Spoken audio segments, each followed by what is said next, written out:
So last Sunday in youth group, we talked about the existence of God. We broke down several arguments, and the main thing that I wanted you to get from that is there is an intelligent designer who created the world.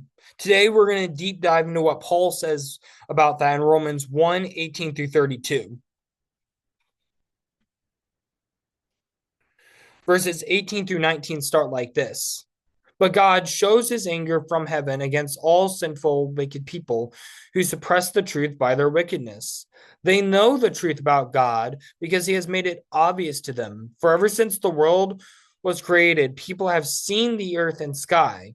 Through everything God made, they can clearly see his invisible qualities, his eternal power and divine nature, so they have no excuse for not knowing God. So part of Paul's argument here is saying people can intellectually acknowledge that a God exists, but they suppress the truth. Why? Because they don't want to acknowledge a higher being, someone who tells us what to do. They rather have control over that and they'd rather make those decisions for themselves. Paul says this about truth: truth reveals reality. Reality is the truth.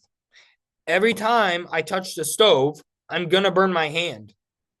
And unless I stop touching the stove, I'm always going to burn my hand. So for Paul, the existence of God is an absolute and something that you can't really argue about. Verses 21 through 23 say this: yes, they knew God, but they wouldn't worship him as God or even give him thanks. And they began to think up foolish ideas of what God was like. As a result, their minds became dark and confused. Claiming to be wise, they instead became utter fools. Instead of worshiping the glorious, ever living God, they worshiped idols made to look like mere people and birds and animals and reptiles. Paul basically says they knew about the concept of God. They knew that he was around, but they didn't want to worship him. They didn't want to give him thanks. They wanted control.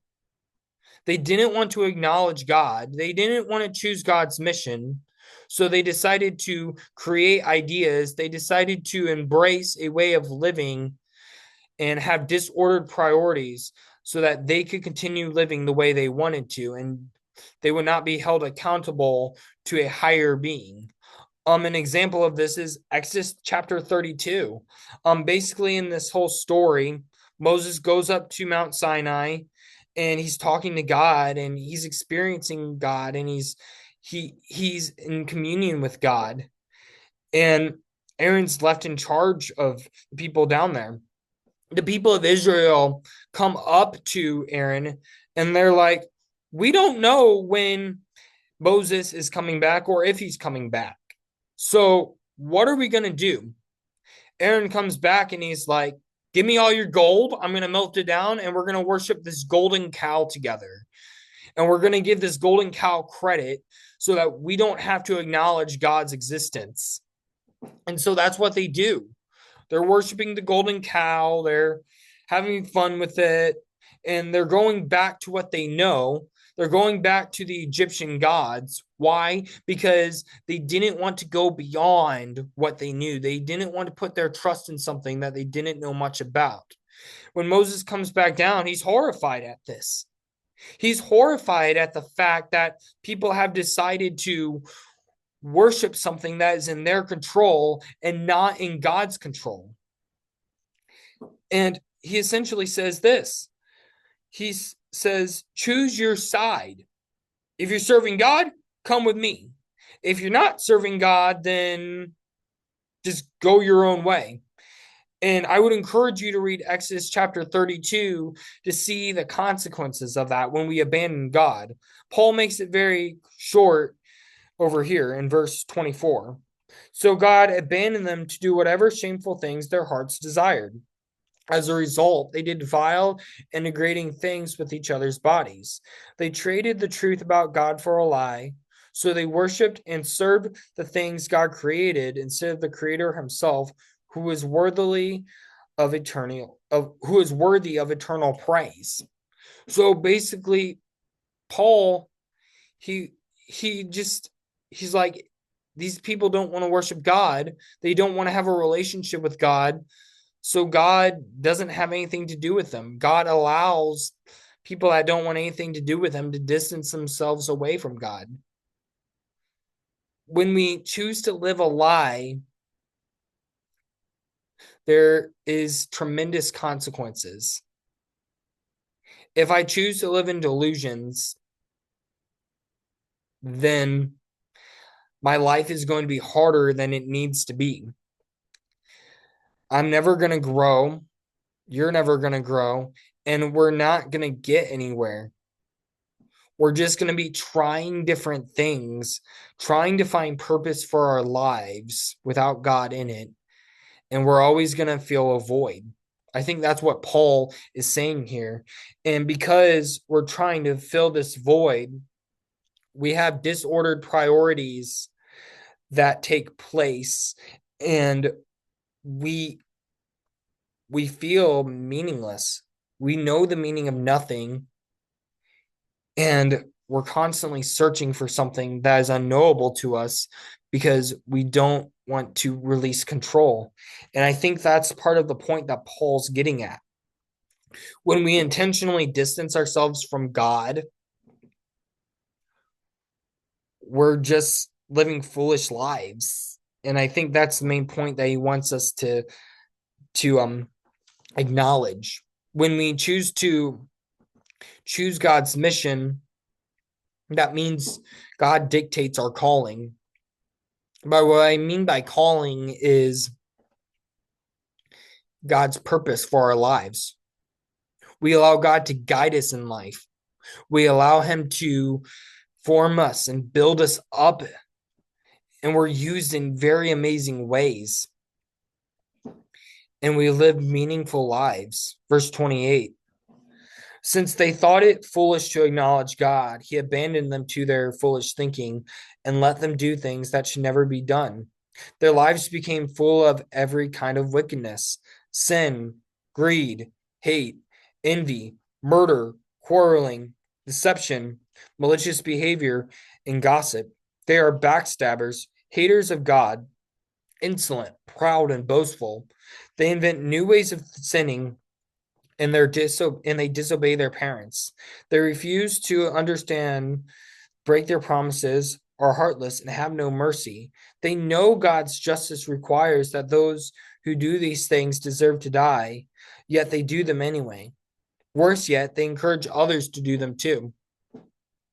The sad thing is when we have foolish desires, when we choose to not acknowledge God, when we choose to go our own way, this is what naturally happens. Wickedness, sin, greed, hate, murder, quarreling, deception, malicious behavior, and gossip. Those things happen because we don't want to be held accountable to a higher being. We don't want to acknowledge someone who knows what's best for us. We want to live rebelliously. We intentionally plug our ears like this and go, la, la, la, la, not listening. And Paul says, when we do that, we distance ourselves from God and we don't actually form a relationship with God. And that's something that's very sad. It's something that hurts us in the long run. And that's why we went over some of the arguments for the existence of God, because I believe that there's evidence for a creator, and I wanted you to see that. And I'm proud that you guys knew this stuff already. I'm proud that you guys had some things in your back pocket that you could say about the design of the universe. And that's really awesome. I wanted to explain the 4 arguments for the existence of God, as well as explain how to talk to someone who doesn't know God and kind of help you kind of be ready to have those conversations. Obviously, there's no right way to do it. There's no step 1, step 2, step 3 on how to do it. Everyone has a different way and different practices. But these are just three principles that I would encourage you to kind of keep in your back pocket as you're doing that. Step one, be prepared to ask these four types of questions. The first type of question is a clarifying question. So, so if someone presents a lie to you, you ask, what do you mean by that? Can you please expand and elaborate on what you're trying to convince me of? After the person you're talking to does that, you then ask evidence-based questions. So basically, you're asking, what is the source of that information? How did you come by that? How did you learn that? And after that, you go for reason and logic. And again, this looks different for everyone you're talking to, but you point out flaws in their argument, you point out how their conclusion is flawed, and you'll basically say, how did you come to that conclusion with those reasons? Did you consider this fact or this fact? And that's kind of how you do that. And then you form a core position by asking key questions that support your worldview. So, kind of basically, you're like, this is what I believe and why. Um, this is why I disagree with your argument. And then you just ask key questions, kind of like that help you guys get on the same page. And sometimes you will be on the same page, and at other points, you won't be. Um, Kind of what I tried to hit on, and hopefully you guys got the picture. If you haven't, then please let's have a conversation about this. Is really, it's not a it's not a us versus them. It's a battle of the worldviews. One side wants to acknowledge a creator, the other side doesn't. And for our side, we're trying to convince people that God exists. We're trying to show people intelligent design. And we're trying to get people to acknowledge that there is a God who controls the universe, who made us and created us and holds everything together. And basically, it comes down to what Paul says in Galatians 3. Are you living by the flesh or are you living by the spirit? So here are step 2 in this is after we ask those clarifying questions, we know the argument, we know the side that we want, and we know the arguments that we're using. So argument number 1, people can think about God, therefore they can come to the conclusion that God exists. Here's what the Bible says. Psalm 30 verse 1. Only fools say in their hearts, there is no God. They are corrupt and their actions are evil. Not one of them does good. Romans 1:19 through 20 says, they know the truth about God because he has made it obvious to them. For ever since the world was created, people have seen the earth and sky. Through everything God made, they can clearly see his invisible qualities, his eternal power, and divine nature. So they have no excuse for not knowing God. Exodus 3:13 through 14 says, but Moses protested, if I go to the people of Israel and tell them, the God of your ancestors has sent me to you, they will ask me, what is his name? Then what should I tell them? God replied to Moses, I am who I am. Say this to the people of Israel, I am has sent me to you.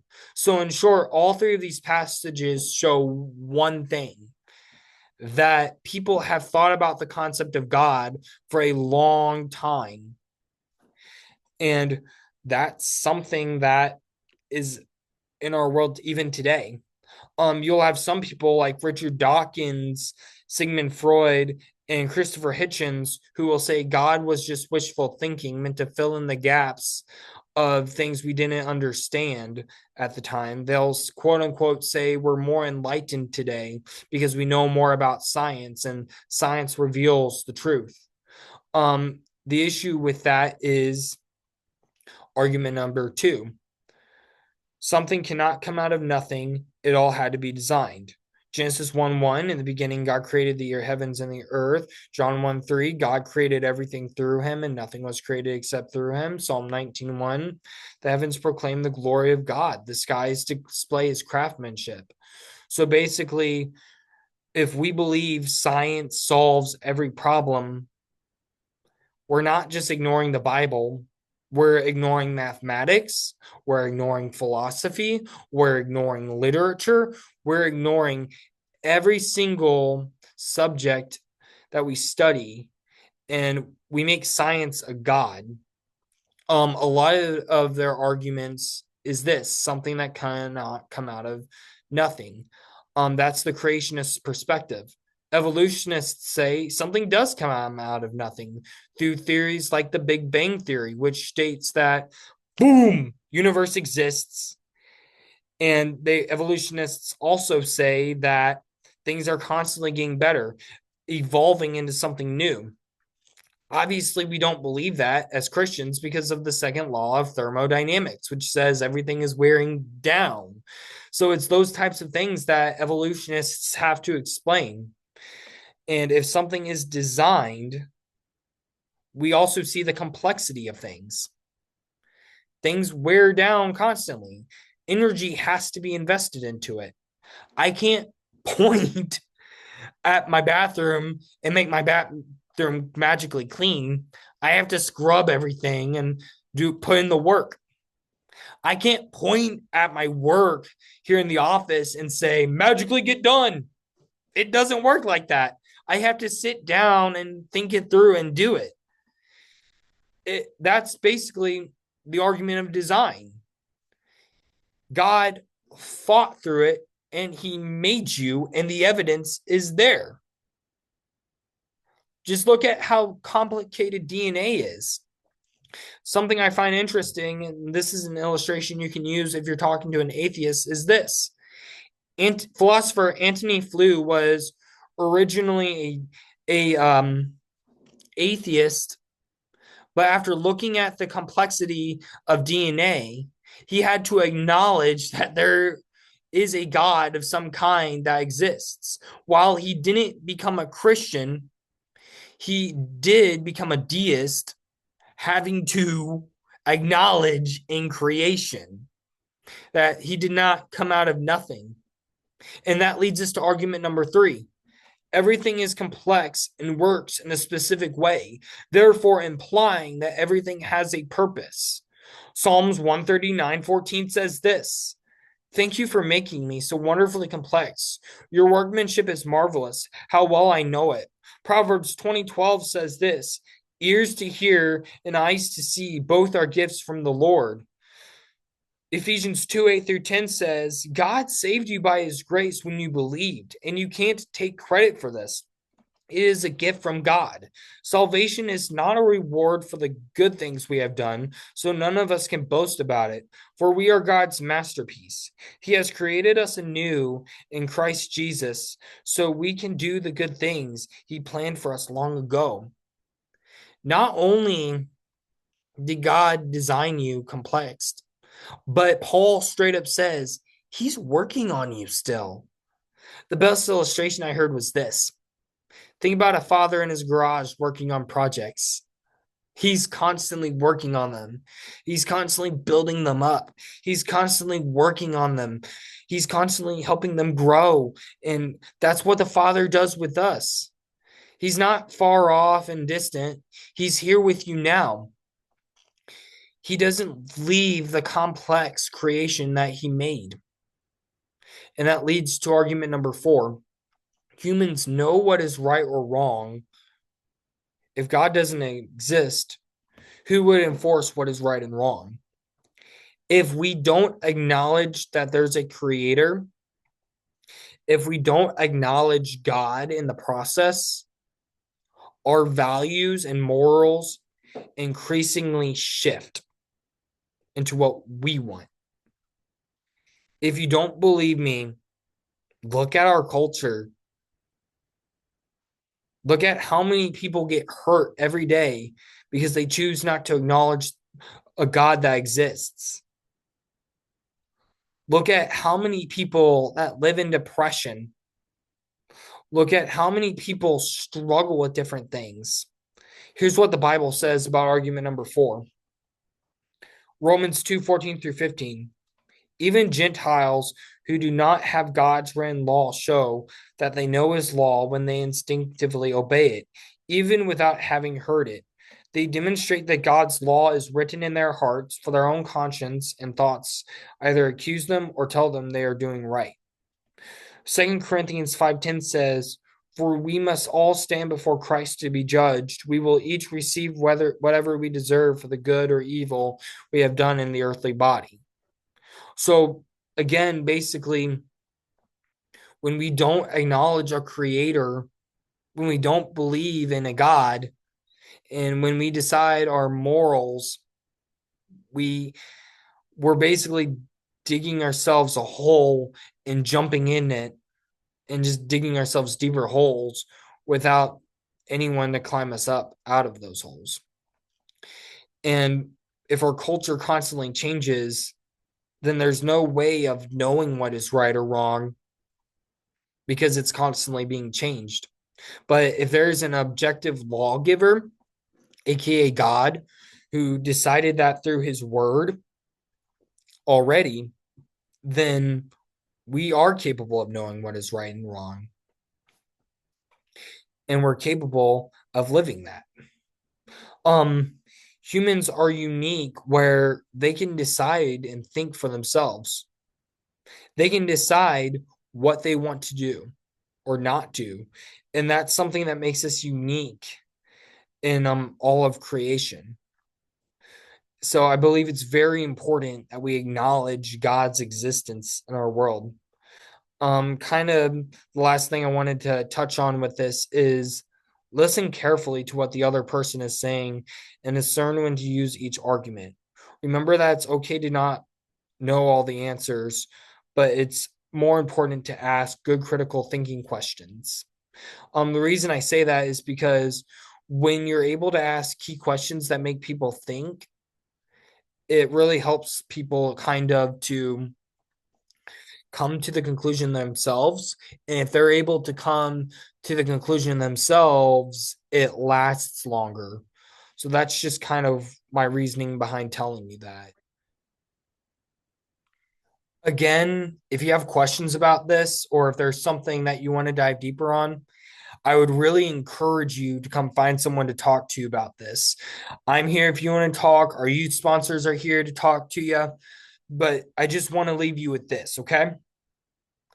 God designed you, He loves you, and He formed you, and He wants you to be His priority, nothing else. I hope that this is the type of faith that you live out every day, acknowledging God's existence.